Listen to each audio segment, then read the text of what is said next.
இத்தனை வருஷமா இருக்கிற அந்த உழைக்கிற குணம் அது எப்படி மாறும்? அதெல்லாம் மாறவே மாறாது. அரசியலுக்கு வந்ததுக்கு அப்புறமும் சரி, ஆட்சி அதிகாரத்துக்கு வந்ததுக்கு அப்புறமும் சரி, ஒன்னே ஒன்னு சொல்ற, எழுதி வச்சுக்கோங்க. இதுக்கு முன்னாடி இருந்தவங்க மாதிரியோ இல்ல இப்ப இருக்கிறவங்க மாதிரியோ ஊழல் செய்யவே மாட்டான்.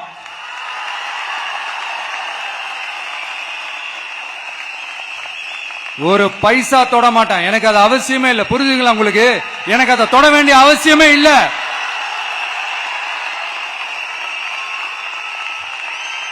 ஒரு துளி ஊழல் கரை கூட படியவே படியாது, படியவும் விட மாட்டான். நீங்க கேட்கலாம், இது என்ன சினிமாவா?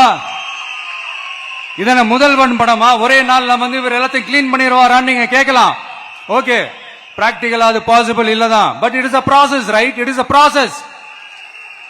இப்படி எதுக்குமே ஆசைப்படாத ஒருத்தன் அரசியலுக்கு வர்றான் அப்படின்னா, அவன் கண்ணு முன்னாடி ஏதாவது ஒரு தப்பு நடக்குது அப்படின்னா, அவன் கண்ணு முன்னாடி ஏதாவது இந்த மாதிரி ஒரு ஊழல் நடக்குது அப்படின்னா, அதை பார்த்துக்கிட்டு அவன் சும்மா இருப்பான்னு நினைக்கிறீங்க?